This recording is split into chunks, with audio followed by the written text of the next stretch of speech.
좋으신 주님을 찬양합니다. 우리 좌우 앞에 있는 분들과 인사를 나눕니다. 반갑습니다.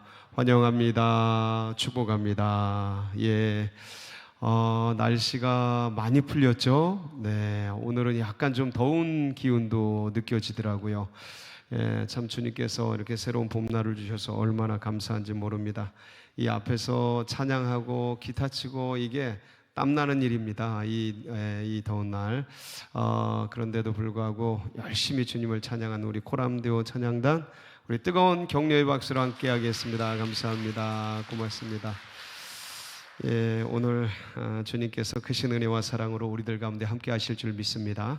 우리 그런 기대를 가지고 하나님 말씀 앞으로 나아가도록 하겠습니다. 함께 보실 말씀은 마태복음 26장 36절에서 46절, 마태복음 26장 36절에서 46절 말씀을 우리 한 절씩 교독을 하겠습니다.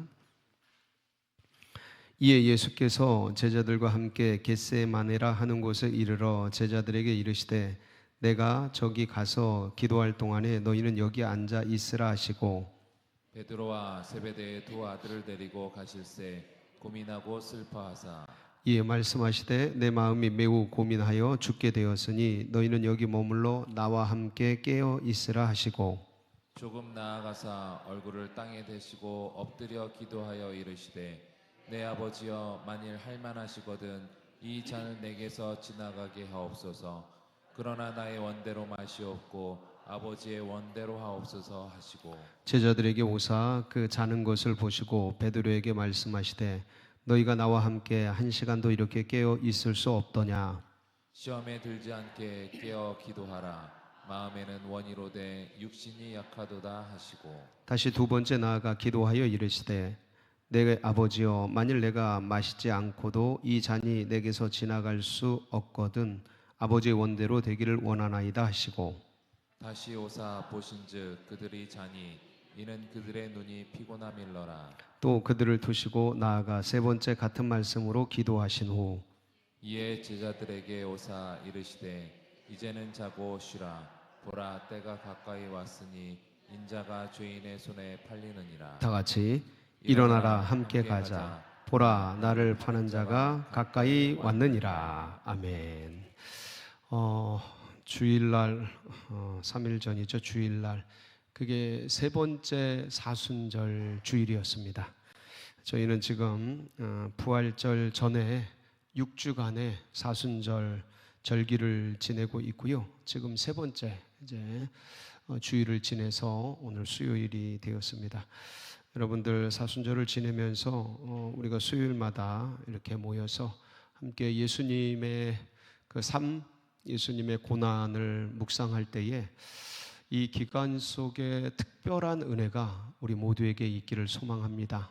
그래서 다른 때도 주님을 묵상하고 사모하고 사랑하고 은혜를 구하고 하지만 특별한 이 기간에 주시는 은혜가 있거든요. 그 성탄절에는 또 성탄절의 은혜가 있고, 이 사순절에는 또 사순절의 은혜가 있고, 고난주간에는 또 특별한 주님의 또 다른 은혜들이 있는데, 사순절에 주님의 삶과 그런 어떤 고난을 묵상할 때 더욱 특별한 계시가 우리들 가운데, 이게 이제 알던 것들을 영으로 새롭게 아는 기쁨들이 있거든요. 그런 은혜가 우리 가운데 있기를 축복합니다. 오늘은 어떤 말씀입니까? 겟세마네의 기도죠. 겟세마네의 기도. 예수님이 돌아가시기 전날 밤, 겟세마네라는 이스라엘 예루살렘의 동쪽 편에 있는 감람산, 그쪽 어간에 있는 그 동산에 올라가셔서 기도하셨던 자리인데, 이곳에서 있었던 이 겟세마네의 기도가 우리에게 들려주는 그런 어떤 메시지들이 참 많이 있습니다. 그래서 오늘은 이 겟세마네에 얽혀 있는 그 어떤 뜻들 같이 살펴보고, 그리고 이곳에서 주님께서 오늘 말씀에 기록된 대로 기도하는 그 내용들이 과연 우리에게는 어떤 의미로, 이 시대를 살아가는 우리에게 어떤 의미로 재해석될 수 있을까를 같이 살펴보면서 예수님의 그 고난, 아픔, 그리고 그 간절한 땀방울이 핏방울이 되어질 때까지 이제 기도했던 그 기도의 그 참뜻, 참 모습이 우리 안에서는 어떻게 다시 재현되고 이 시대를 살아가면서 그것을 우리 몸으로, 우리 삶으로 드러내야 할까를 같이 묵상하면서 여러분들 그 그리스도 예수의 겟세마네의 기도가 우리 가운데 큰 은혜가 되기를 간절히 소망합니다.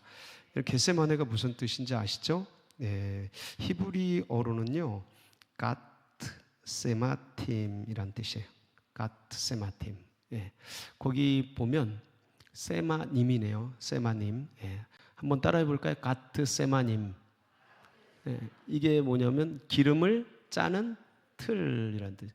이 기름이 무슨 기름이냐면 올리브 기름이에요. 올리브를 눌러 기름을 짜는 곳. 이게 겟세마네예요.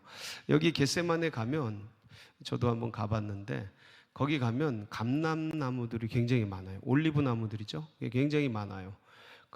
이렇게 그 앞에 그 올리브 나무 옛날 나무들이 있을 거예요. 제가 보내준 사진에 보면 거기 보면 나무들이 오래된 고목들이 있어요. 거기 이게 2000년 된 것들도 있다 그러더라고요.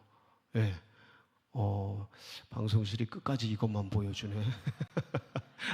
그래서 그 2000년 된 그 올리브 나무들이 겟세마네에 쫙 이렇게 펼쳐져 있는데 그 나무들 사이에 이런 열매들이 이제 맺히는 거예요. 굉장한 이게 마치 대추나무 같은 대추 열매 같은 그런 크기.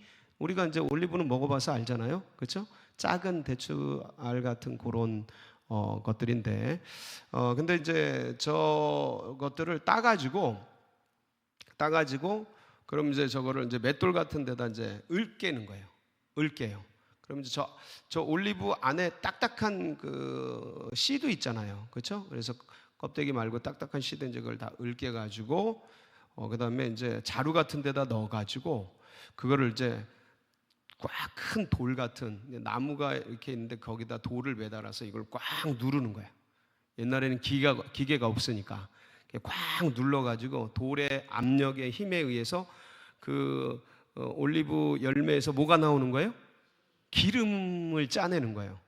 기름을 짜. 그러니까 맷돌로 으깨고 그다음에 눌러서 짜내고 이게 뭐예요? 겟세마네라는 그런 의미가 있는 곳이에요. 근데 거기에 주님께서 엎드려서 뭐 하시는 거예요? 기도하시는 거예요. 그래서 그 돌 위에 이렇게 막 엎드려 계셔요. 그 성화 같은 거 보면 그쵸? 기억나시죠? 돌 위에 이렇게 엎드려 계셔요. 그 돌 위에서 그 올리브를 올려놓고 이렇게 짜는 거예요. 예. 그러니까 예수님이 올려져서 땀방울이 핏방울 될 때까지 짜는 거예요.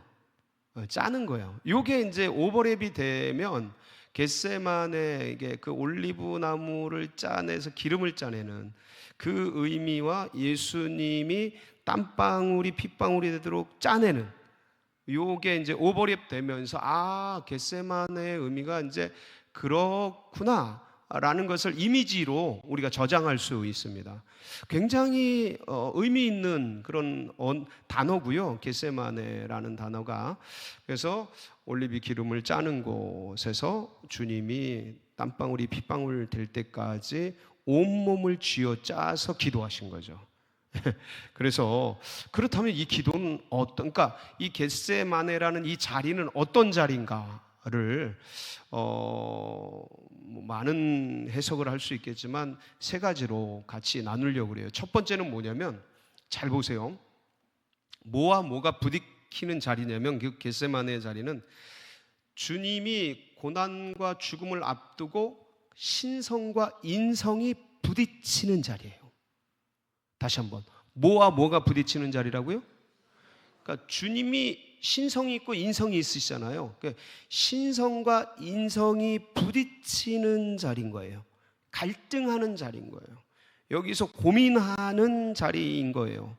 그러니까 주님은 참된 인간이시면서 참된 하나님이시잖아요. 그러니까 몸을 입고 계시단 말이에요. 그러니까 우리랑 똑같은 몸을 입고 계시고 똑같은 고난을 받으셨어요. 아픔을 가지고 계신단 말이에요. 그래서 히브리서 4장 15절의 말씀을 보면 이런 말씀들이 있어요. 같이 한번 볼까요? 시작. 우리에게 있는 대제사장은 우리의 연약함을 동정하지 못하실 리가 아니요 모든 일에 우리와 똑같이 시험을 받으신 이로되 죄는 우리와 똑같이 뭘 받으셨어요? 시험을 받으니까 육체를 가지고 계신 거예요. 근데 신성이 있는 거예요. 그러니까 신성과 인성이 부딪히는 현장이 어디냐? 겟세마네인 거예요.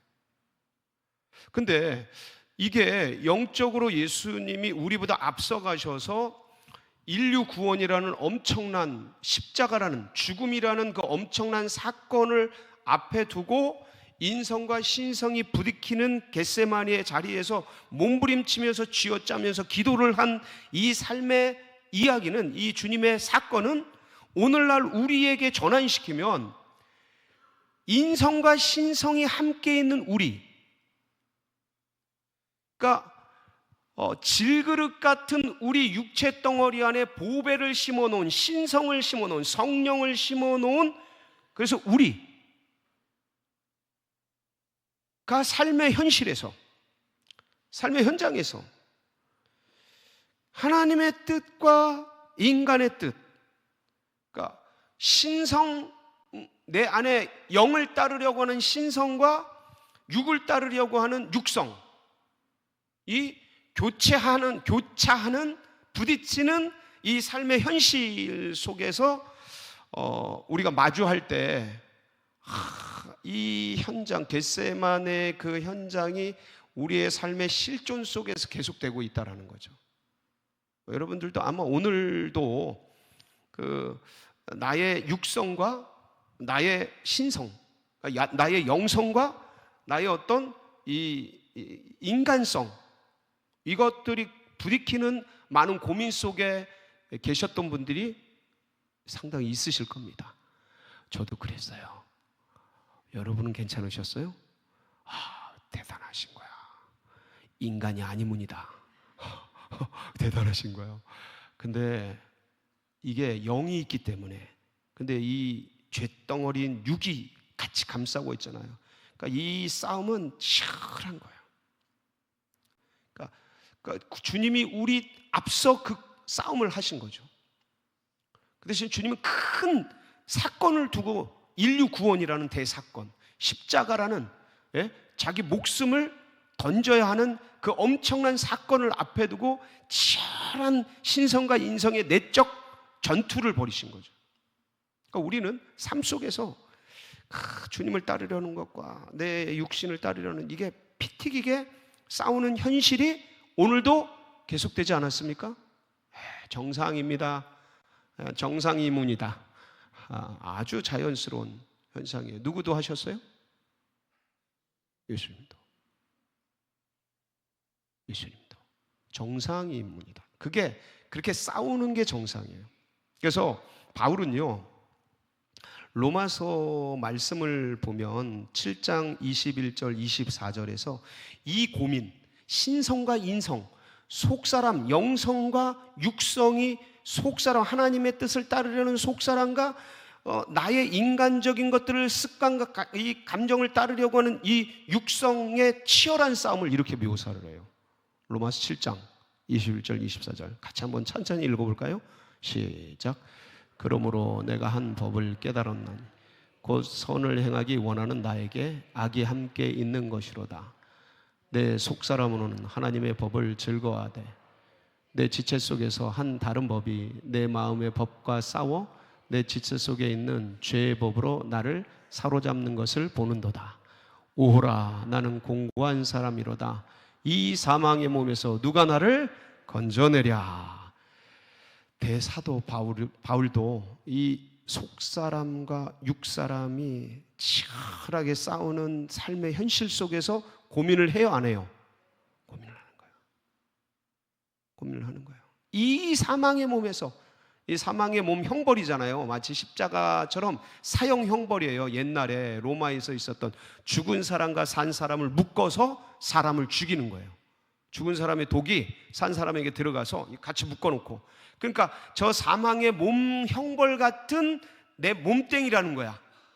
예. 왜냐면 나는 구원받아서 내 속에 하나님의 법이 있는데 이 껍데기는 뭘 따라가려고 그래요? 육을 따라가려고 그래요. 죄를 따라가려고 그래요. 인간적인 그 감정을 따라가려고 그래요. 그러니까 이게 아주 치열하게 싸우는, 마치 묶여있는 몸뚱아리 같이. 그러니까 이게 긍정으로 보면, 이 현상을 긍정으로 보면 하나님의 말할 수 없는 은혜 속에서 이 질그릇 같은 몸뚱이 가운데 말할 수 없는 보배로운 것을 넣어주신, 기가 막힌, 불가능한 이 유한 속에 무한을 넣어주신, 이 쇳덩어리 속에 거룩을 넣어주신, 가능할 수 없는 기적을 베푸신 아름다운 몸의 현장이지만, 이걸 약간 뭐라 그럴까, 괴로움과 부정적인 면에서 본다면, 부정적인 면? 그거 좀 죄의 측면에서 본다면, 이거는 쇳덩어리 안에 이 거룩을 넣어놨는데 이 거룩을 쫓아갈 힘이 이 몸뚱아리, 쇳덩어리 안에는 있어요, 없어요? 그러니까 맨날 고민하는 게 정상인 거예요. 정상이문이다. 너무 힘들어하지 말고 너무 괴로워하지 마세요.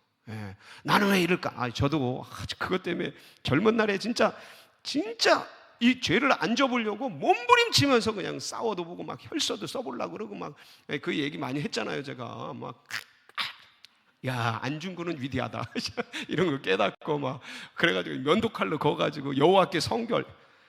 며칠 못 가요. 며칠 못 가. 또 죄 짓고 이 쇳덩어리 막 그러면서 그 괴로워하던, 근데 그런 시절을 이기고 이제 지나가고 그러면서 이 하나님의 은혜로 되는구나를 이제 서서히 알아가면서, 그러니까 이 몸이 있는 한 이 싸움은 멈추지 않아요. 근데 이게 불행이 아니라 축복이에요. 왜냐하면 이런 육체, 이 썩을 쇳덩어리인 육체인데 거기다 뭘 넣어주신 거예요? 성령을 넣어주신 거예요. 거룩한 보배를 넣어주신 거예요. 은혜를 넣어주신 거예요. 그래서 이 육체가 문드러질지언정 이 영이 아름답게 영생 천국을 누릴 수 있는, 그리고 나중에 이 썩을 육체도 아주 기가 막힌 썩지 아니할 영원한 신령한 몸으로 부활되는, 할렐루야. 사모합니다. 진짜요. 세월이 갈수록 점점 어색해지는 이 몸뚱아리, 여기 계신 분들은 다 아실 거예요. 이게 나를 배신해 가지 않아요? 몸이 나를 배신해 가지 않아요? 왜 이렇게 낯선 모습으로 저를 똑바로 쳐다보고 있어요? 이게 내 몸뚱인데 분명히 내 말을 들어요, 안 들어요? 이게 배신해 간다니까. 그러면서 이 세상을 점점 놓게 돼요. 그렇구나. 아니, 남만 나를 배신하는 게 아니야. 나도 나를 배신한다니까요. 그 피눈물 나는 현장에서 여러분들이 삶을 살아왔잖아요. 그리고 살다 보면 다 두고 가는 거구나, 그런 걸 느끼면서, 그러니까 이 치열한 인성과 신성이 주님 안에서 피 튀기게 싸운 거예요. 피 튀기게 싸운 거예요. 그것처럼 우리도 매일의 삶 속에서 존재하는 순간순간 속에서 이 싸움을 치열하게 하고 있다. 근데 여기서 지면 어떻게 되는 거예요? 죄 짓는 거죠.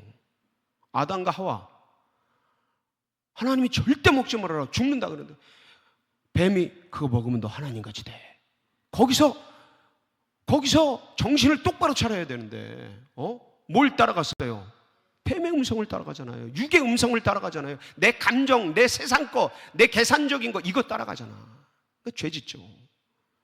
여러분, 창세기 4장에 보면 거기 뭐가 나오냐면 아벨과 가인의 제사가 나오잖아요. 근데 그 가인이 그때 그러니까 아벨의 제사만 받고 가인 제사 안 받으니까 열이 확 받아가지고 동생 확 죽여버려야겠다, 이런 생각까지 하게 되는데, 그때 주님이 뭐라고 말씀하셔요?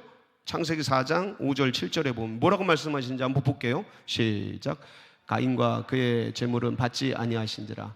가인이 몹시 분하여 안색이 변하니 여호와께서 가인에게 이르시되 네가 분하여 함은 어찌 됨이냐, 안색이 변함은 어찌 됨이냐. 네가 선을 행하면 어찌 낯을 들지 못하겠느냐. 선을 행하지 아니하면 죄가 문에 엎드려 있느니라.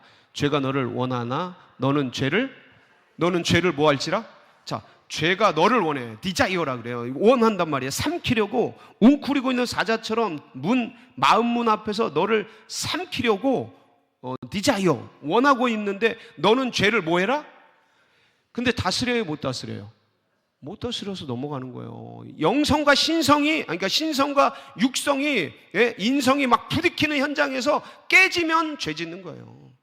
옛날이나 지금이나. 변함이 없어요. 이 현실은 삶의 양태들만 조금 변했지, 이 영적 현실은 영원한 거예요. 영원한 거예요. 늘 변함없어요. 그래서 이 갈등의 현장에 있는 치열한 자리라는 거, 겟세마네가. 두 번째는 여기 어떤 의미가 있냐면, 그래서 이 치열한 영적 현장의 자리에서 하나님의 뜻을 뭐 하는 자리입니까? 겟세마네는 하나님의 뜻을 분별하는 자리예요. 이게 치열하게 싸우니까 막 싸우잖아요. 근데 보통은 하나님의 뜻을 알아요, 몰라요? 왜 모릅니까? 다 알지. 이건 지금 예수님이 알고 하나님의 뜻을 알아요, 몰라요? 아니, 여기까지 예수님이 이 겟세마네까지 올 때까지 하나님의 뜻을 알고 왔어요, 모르고 왔어요? 알고 왔죠. 아는데 왜 싸워? 이게 인간이에요. 여러분, 하나님의 뜻을 다 알아요, 몰라요? 잘 살길, 뭘 몰라, 모르길. 주님의 뜻, 성경 말씀 붙들고 성령 음성 따라 살라고 하는 하나님의 뜻을 우리가 몰라요, 알아요? 근데 죄 짓는 현실에 가면 싹 모른 척하고 그냥 잊어버리고 그냥 감정에 그냥 폭발해가지고 그냥 네가 맞아, 내가 맞아, 눈 부라리면서 그냥 그냥 막 감정 폭발해가지고. 남 얘기가 아니잖아요, 지금. 그러한 건데, 그 현실 속에서 뭘 분별하는 자리라는 거예요, 겟세마네가? 하나님의 뜻을 분별하는 자리. 자기를 부인하고 그러면서 자신의 영으로 육을 다스리면서 하나님의 뜻을 분별하는 거예요. 찾아가는 거예요.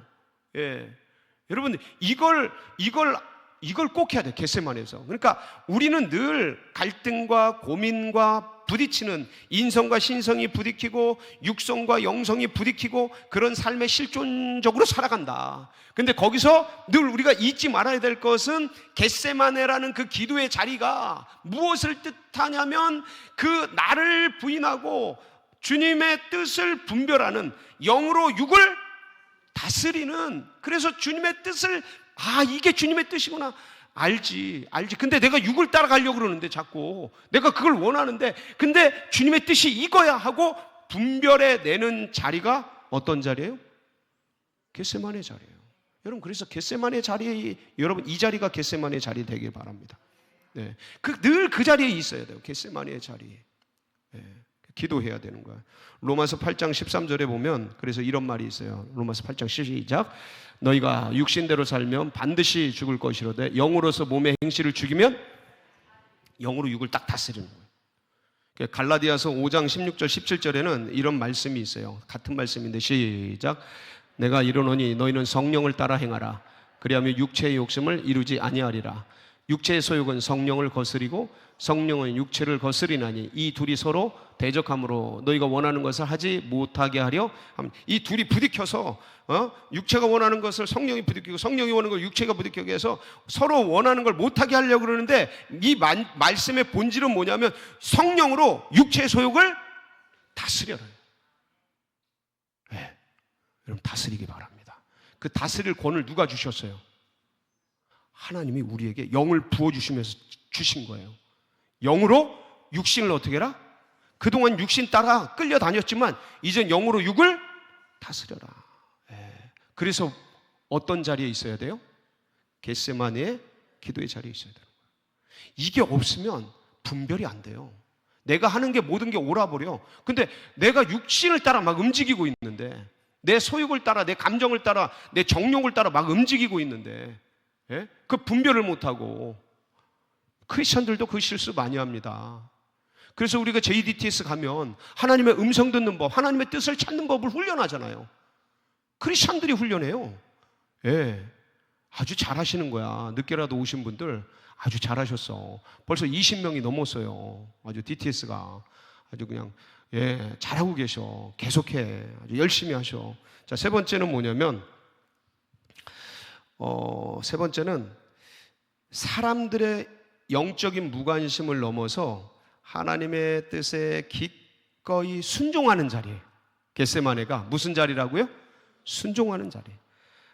이게 무슨 말씀이냐면 예수님이요 제자들에게 오늘 말씀을 앞부분에 보면 부탁을 해요. 뭐라고 부탁을 합니까? 여러분들 26장 36절 37절 38절 보면 한번 보실게요. 시작. 이에 예수께서 제자들과 함께 겟세마네라 하는 곳에 이르러 제자들에게 이르시되 내가 저기 가서 기도할 동안에 너희는 여기 앉아 있으라 하시고 베드로와 세베대의 두 아들을 데리고 가실새 고민하고 슬퍼하사 이에 말씀하시되 내 마음이 매우 고민하여 죽게 되었으니 너희는 여기로 머물러 나와 함께 깨어 있으라. 여기 머물러 나와 함께 깨어 있으라 하시는데 깨어 있어서 뭐 하라는 거예요? 기도하라는 거죠.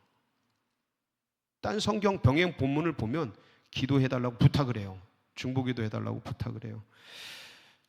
근데 이 제자들이 결국 뭐예요? 와보니까 밤이 깊었던 것 같아요. 밤이 깊었던 것 같아요. 다 잠든 거예요. 피곤했지. 계속 사역하느라고 피곤했지. 근데 지금 주님이 아주 고민하고 부탁하고 괴로워하고 슬퍼하고 내가 죽게 되었다. 여러분, 사람이 이런 진정으로 간절한 내 마음을 표현하는데도 이 사람들이 이걸 듣고 아무렇지도 않게 그냥 넘겨버릴 때 이걸 부탁하는 사람의 마음은 어때요? 여러분, 이건 좌절감이 생깁니다. 괴로움이 생겨요. 너무 힘들고 너무 아프고 배신감 같은 게 느껴져요. 근데 이 제자들이 잠들 뿐만 아니라 결국은 예수님을 버리고 도망할 뿐만 아니라 모른다고 부인할 뿐만 아니라 가룟 유다는 예수님을 팔아먹었죠. 그렇죠? 이게 엄청 이게 예수님이 여기 오시기까지 겟세마네 오시기 전까지 마태복음만 보면 마태복음 16장 그 말씀 기억나시죠? 거기 보면 21절에 보면 뭐라고 돼 있어요? 이 말씀이 있어요. 16장 21절 시작. 이때로부터 예수 그리스도께서 자기가 예루살렘에 올라가 장로들과 대제사장들과 서기관들에게 많은 고난을 받고 죽임을 당하고 제3일에 살아나야 할 것을 제자들에게 비로소 그러니까 제자들에게 직접 말씀하신 거예요. 이번에 올라가면 장로들에게 다 이렇게 고통을 받고 죽을 거다. 그리고 이게 한 번만 한 게 아니고 마태복음 17장 그 다음 장이죠. 16장 22절 23절 거기 보면 시작. 갈릴리에 모일 때 예수께서 제자들에게 이르시되 인자가 장차 사람들의 손에 넘겨져 죽임을 당하고 제3일에 살아나리라 하시니 제자들이 매우 근심하더라. 그리고 마태복음 20장 17절에서 19절에 보면 또 얘기하셔요. 시작. 예수께서 예루살렘으로 올라가려 하실 때에 12제자를 따로 데리시고 길에서 이르시되 보라 우리가 예루살렘으로 올라가노니 인자가 대제사장들과 서기관들에게 넘겨지며 그들이 죽이기로 결의하고 이방인들에게 넘겨주어 그를 조롱하며 채찍질하며 십자가에 못 박게 할 것이나 제3일에 사단. 지금 계속해서 죽는 거에 대한 예고를 하고 알려주시고 지금 겟세마네에서는 제자들에게 내가 죽게 되었다. 나를 위해 깨어서 기도해다오. 간곡히 부탁을 하고 가서 기도하고 막 몸부림치고 또 기도하면 와보면 또 자고 있고 제발 정신 차리고 날 위해 기도해줘. 얘들아 지금 뭐하고 있어? 아무런 관심이 지금 누군가는 죽어나가고 있는데 너무 힘들고 괴롭고 아프고 진짜 앞이 꽉 막히고 공황장애 가고 너무 괴롭고 그래서 누군가 지푸라기 달지 잡는 심정으로 부탁을 하는데 아무 관심이 여러분 그 마음은 너무 힘든 거예요. 너무 괴로운 거예요. 그런데 그 무관심을 뛰어넘어 사람들의 그런 것들을 뛰어넘어서 하나님의 뜻에 기꺼이 뭐해요? 순종하며 나가는 거예요. 그 제자들을 깨우잖아요. 일어나라. 함께 가자. 그 제자들의 행동과 이젠 상관이 없는 거예요. 그냥 주님이 아버지가 주신 그 뜻을 붙들고 순종의 자리로 뛰어나가는 거예요. 사랑하는 성도 여러분, 사순절을 지내고 있어요. 매일매일의 삶의 순간순간이 어떤 면에선 문제와 고통과 사건의 연속들이에요. 그 속에서 그 겟세마네 같은 그런 속에서 내 뜻을 꺾고 이 육성을 꺾고 영성으로, 믿음으로, 다 같은 언어죠. 거룩한 영으로, 성령으로 육을 다스려서 하나님의 뜻을 가슴에 새기고 분별하고, 그래서 이 시기 가운데 이 시대를 건너는 이때에 진짜 영적 겟세마네에서 하나님의 뜻을 분별하며 그 뜻을 순종하기로 작정하며 나아가는, 그래서 주님을 기쁘시게 하는 전 여기 계신 모든 분들이 되시기를 주님의 이름으로 축복합니다. 같이 기도하시겠습니다. 나를 향한 주님의 거룩한 뜻이 무엇인지 하나님 보여주시고 또 알려주시고, 기꺼이 내 육성을, 내 인간성을 내려놓고 영성을 따라 주님의 뜻을 따라 순종하며 나아갈 수 있도록 하나님 기름 부어주시고 역사에 주옵소서. 특별히 이번 주일에 임직식이 있습니다. 많은 영적인 회방들이 있습니다. 그러나 하나님께서 지켜주셔서 거룩하고 아름다운 정말 은혜로운 임직식이 되도록 특별히 기도해 주시고, 여러분 각자의 기도 제목 붙들고 주의 역사하여 주시옵소서, 성령의 은혜를 부어 주시옵소서 사모하면서 우리 주여 부르짖고 기도하며 나갑니다. 부르짖습니다. 주여,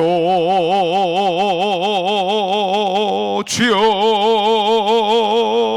주여, 아버지, 아버지, 아버지, 아버지,